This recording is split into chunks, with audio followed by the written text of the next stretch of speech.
में उभरे हैं बीजेपी के हार में। ये जो है एनालिसिस है और पहली बार जब विधानसभा पहुंचे हैं तो इनका गेटअप आप देख सकते हैं, नंगे पांव पहुंचे हैं। और देखिए इनका ये मानना है, स्ट्रॉन्ग बिलीफ है कि लोकतंत्र का ये मंदिर है कि जब आप मंदिर में जाते हैं तो नॉर्मली आप जूते जो है बाहर खोल कर जाते हैं। इनसे सीधे बातचीत करते हैं। जयराम जी फर्स्ट टाइम यहाँ पे आए, काफ़ी जो है संघर्ष किया, आपका जो इमेज है वो फ्लेम पॉइंट फायर ब्रांड इस तरह का इमेज है, तो आज विधानसभा पहुँच के क्या लग रहा है? थोड़ा सा अकम्पलिश फील कर रहे हैं? जी बिल्कुल, यही विधानसभा यहाँ से 200 मीटर का दायरा है। आज से 1.5 साल पहले नियोजन नीति जब लागू, मतलब 60-40 का फॉर्मूला लागू हुआ था, तो उसके विरोध में युवाओं का एक आंदोलन हुआ था विधानसभा घेराव का। उस आंदोलन में हम भी आए थे। पुलिस प्रशासन के माध्यम से आंसू गैस, रबड़ का गोला छोड़ा गया था। हमारे कई साथियों को लहूलुहान किया गया था। मैं उस दिन एक काले टी शर्ट में था, उस टी शर्ट को एडीएम महोदय के द्वारा फाड़ दिया गया था जब हमें डिटेन कर रहे थे, पकड़ रहे थे। काफ़ी लाठियाँ बरसाई गई थी। और आज जब इसी सदन में आ रहे हैं तो एडीएम साहब भी बगल में वो सलामी ठोक रहे थे, तो अच्छा लगा कि यह लोकतंत्र की सुंदर लोकतंत्र तस्वीर में है। यही जो है जनप्रतिनिधि जो है उसका एक ताकत होता है। बिल्कुल, जनता के प्रतिनिधि हैं। जनता के प्रतिनिधि ये अच्छा, बदलाव हुआ। ये साथियों को खोया और सभी को हम लोग मिस करते हैं, क्योंकि अवस्था है, अभी हम लोग भी युवा अवस्था में है। आयु उतनी परिपक्व नहीं हुई है कि इन विषय को तुरंत भुला सके, तो लिहाजा स्वाभाविक है मिस करना और थोड़ा सा भावुक होना, दुख महसूस करना, ये चीज़ें हैं। आज जब अंदर प्रवेश कर रहे थे आप, मंदिर की तरह मत्था टेक कर अंदर गए, क्या कुछ फील कर पा रहे थे आप? देखिए, एक बहुत बड़ी जिम्मेवारी का एहसास फील कर रहे थे कि आज इस सदन में हमारी उपस्थिति इसीलिए हुई है कि उस जिम्मेवारी का जो बोझ दिया गया है उस पर उन चुनौतियों का सामना करते हुए कैसे आगे बढ़ रहा है, तो वो चीज़ें सारी फील हो रही थी। और भावनात्मक जुड़ाव लोगों से रहा है। उनकी भावनाएं सदैव रही कि जब हमारी सदन में उपस्थिति होगी तो हम प्रखर होकर उसी बेबाकी से अपनी बातों को रखेंगे जिस बेबाकी के लिए हम जाने जाते हैं। 1.5 साल पहले इसी विधानसभा के बाहर आप प्रोटेस्ट कर रहे थे, पुलिस आप पर लाठियाँ चला रही थी। जी यार, टी शर्ट को भी फाड़ दिया था, काले रंग की टी शर्ट थी। एडीएम साहब भी यहीं थे और वो भी आके बोले कि पहचाने के, बोले वो पहचाने के, हम बोले सर आपको कैसे भूल सकते हैं। हाँ, ये अच्छा, मतलब जो एडीएम आपका टी शर्ट फाड़े वही आज मिले, हाँ। सैल्यूट किए। हाँ, तो स्वाभाविक है, अब तो माननीय है तो करना तो अच्छा लगा जी, अच्छा लगा। तो क्या चाहते हैं अभी, चूंकि आपका एक वीडियो भी वायरल हो रहा है जिसमें नाजिर को कह रहे हैं कि पटक कर मारेंगे, तो लोग कह रहे हैं कि जयराम महतो जो हाथ में संविधान की कॉपी लेते हैं वो ऐसी भाषा कैसे बोल सकते हैं? देखिए, स्वाभाविक बात है कि अगर हम लोग 100 शब्दों को जब बोलते हैं तो एक शब्द आपका कहीं ना कहीं गड़बड़ हो जाता है। उसी प्रकार अगर हम लोग 90-100 जगह अच्छे से बात करते हैं तो एक जगह अगले के व्यवहार से ऐसा हो जाता है। शौक नहीं है हमें कि उस भाषा में बात करें, और बिल्कुल एक विधायक के रूप में तो चाहते ही नहीं कि इस भाषा में बात करें। लेकिन उनका ये कसूर था कि 3 बार हमारे नंबर को उठाया नहीं, हमने किसी और के नंबर से लगाया था, तुरंत उठा लिया। उसके बाद जो व्यक्ति है उनसे 10,000 रुपया उन्होंने पैसा लिया है और उनके काम को अभी तक किया नहीं है। तो स्वाभाविक अगर वो बाबू लोग ऐसा व्यवहार नहीं रखेंगे तो जरूरत नहीं हम लोग इन व्यवहारों की। शपथ लेने के बाद आपने मथुरा महतो, दीपिका पांडे और हेमंत सोरेन को पैर छूकर प्रणाम किया। हाँ जी, उससे पहले रामेश्वर उरांव जी को भी हमने पैर छूकर प्रणाम किया। वृद्ध व्यक्ति हैं, चंपई जी मिले, उनको भी हमने प्रणाम किया। और बाकी 2-3 वृद्ध नेता जो आगे बैठे थे, क्योंकि 81 के पास पहुंच पाना संभव नहीं है, जो आगे की फ्रंट लाइन पर थे, मैंने पाँव छूकर उन्हें प्रणाम किया।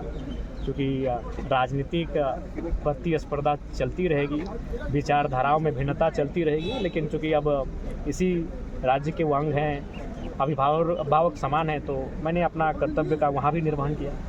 बैठने की जो सीट है जो निर्धारित की गई है वो देखकर खुश है कि क्या लगा कि मौका मिलना चाहिए आगे? थोड़ा सा आगे मिलना चाहिए, हाँ। काफ़ी पीछे मिला है। तो खैर, जो भी जहाँ भी मिलेगा, सीट पीछे है लेकिन आवाज़ सबसे आगे हमारी उठेगी। तो ये पहली बार विधानसभा पहुँचे, और इससे पहले एक लड़का स्कूल में जाकर पढ़ाता था, पढ़ाई करता था, जिला परिषद के लिए चुनाव की तैयारी कर रहे थे और अचानक से विधानसभा पहुँच गए। हाँ, ये तो कुछ चीज़ें ऐसी घटित हुई जिन पर लोग यकीन नहीं कर पा रहे हैं, लेकिन इसके पीछे कारण यही है कि इस राज्य में जिन लोगों को जिम्मेवारी मिली थी उन्होंने अपनी जिम्मेवारी से हट के काम किया है। नहीं तो इतनी जल्दी किसी नई पॉलिटिकल पार्टी का ग्रोथ नहीं होता है। ये खामियां पुराने राजनेताओं में है। बीजेपी और आजसू दोनों की समीक्षा में आप ही का जिक्र निकल कर आ रहा है कि JLKM की वजह से हम लोगों का ये असर हुआ, जयराम महतो की वजह। यही तो देश की नहीं दुनिया की सबसे बड़ी पार्टी, जब आप समीक्षा में मेरा जिक्र कर रहे हैं तो काश आप चुनाव से पहले मेरा जिक्र कर लेते हैं। और आप कुछ नहीं, मैं ही जो भाषण देता उन्हीं भाषण को बीजेपी अपने मंचों पे कह देते। आपने उन भाषणों पे जिक्र किया ना उन विषयों पे जिक्र किया, तो उनकी हार का कारण अगर कोई समीक्षा करने जा रहा है तो हार का कारण वही है। अति आत्मविश्वास ही भारतीय जनता पार्टी को लगा कि एंटी कम्बेंसी है जेएम की, और वास्तविकता थी। अगर मुख्यमंत्री के साथ जेल प्रकरण नहीं होता तो शायद भारतीय जनता पार्टी बेहतर स्थिति में होती। पहली बात जो रखने का मौका मिले विधानसभा के अंदर, क्या रखना चाहिए? देखिए, युवाओं से संबंधित और पलायन प्रवासी मजदूरों से संबंधित इन विषय पे हमारी पहली बात होगी। ठीक, थैंक लाल किला का मचान यानी उसका आशय है हाउस से, वो हाउस पार्लियामेंट का हो या असेंबली का हो, तो वहाँ भी जब हम जाएंगे तो हमें लगता है कि उसी आस्था के साथ हमें जाना चाहिए। बिल्कुल सर्वोच्च मंदिर है। आप ईश्वर के आगे माथा टेकते हैं तो आप यही रखते हैं कि हमें सुरक्षा मिले, हमें आपके संरक्षण में ताकत मिले, हमारी मांग पूरी हो। तो उसी प्रकार जब हम सदन में आते हैं तो हम भी आस्था रखते हैं कि यहाँ से जो कानून बनेंगे वो हमारे लिए सुरक्षित होंगे, वो हमें सुरक्षा प्रदान करेंगे और हमारी जो मांगे हैं वो यहाँ से परिपूर्ण होगा। ये एक चीज़ बताइए, काफ़ी एनालिसिस हुआ आपके ऊपर, इमरजेंस ऑफ JLKM, और ये कहा गया कि डिक्लाइन ऑफ AJSU, एक स्ट्रॉन्ग जो है कहीं ना कहीं पिक्चर उभर कर आया है। बीजेपी के लिए वो बेनिफिशियल नहीं था, कहीं ना कहीं डेट्रीमेंटल था, डेंट लगा वहाँ। देखिए, अगर बाय द वे अब बीजेपी वाले ऐसा सोच रहे हैं, जो कि मुझे भी सुनने में आया, तमाम नेशनल न्यूज़ में भी हमारे चर्चे हुए हैं, तो हम चाहेंगे एक तरफ बीजेपी के कोई प्रखर वक्ता और एक तरफ हम उस इंटरव्यू में रहेंगे, हम क्लियर कर देंगे। जी, एक आखिरी सवाल कि जो है कहीं ना कहीं अब एक आपके साथ कंट्रोवर्सी भी जुड़ता जा रहा है कि ठीक है आपका स्टाइल तो बेबाक है, लेकिन जिस तरह से आप बोलते हैं, अधिकारियों को फटकार लगाते हैं, तो कहीं ना कहीं उसको लेकर किसी तरह का सवाल उठता है। 100 में 1 के साथ अगर ऐसा व्यवहार होगा तो उसके लिए वो दोषी है। हम तो 90-99 को प्रणाम भी तो करते हैं, जोहार भी करते हैं, वह जमादार भी होते हैं, तो हमको सलामी देना, बोले दादा ठीक से रहियो ना, कोई दिक्कत ना है, हम तो विधायक ने छोट भाई लगियो, तो हम तो इस बोली में भी उनसे बात करते हैं। एक मामूली अगर चौकीदार भी हमसे कभी मिलता है, हमको सलामी देता है, तो उसको हम गले लगते हैं, बोलते हैं नहीं आपका छोटा भाई है तो कोई दिक्कत नहीं, अगर कैमरा नहीं चल रहा है तो इस प्रोटोकॉल को मत फॉलो कीजिए।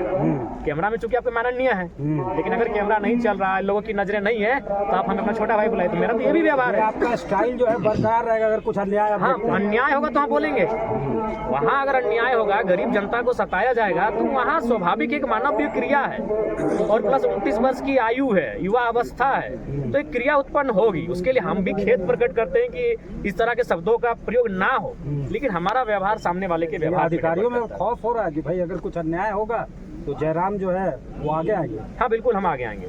और हम तो मान के आए हैं, हम तो आंदोलन के माध्यम से आए हैं, हम तो लाठियों चार्ज के और रबड़ गोले और आंसू गैस का सामना करके हम विधायक बनने हैं। तो शायद सी बात है, हम बिना किसी गॉडफादर के इस पॉलिटिक्स में आए हैं, तो हम तो अपनी बेबाकी से जाने जाते हैं और जाने जाएंगे। हमें विधायक बनने से ज़्यादा कहीं महत्वपूर्ण है जनता के अंदर के भय को समाप्त करना, वो हमारा लक्ष्य है। धन्यवाद हमसे बात करने के लिए। जयराम, साफ तौर से कहना है कि अगर जनता के साथ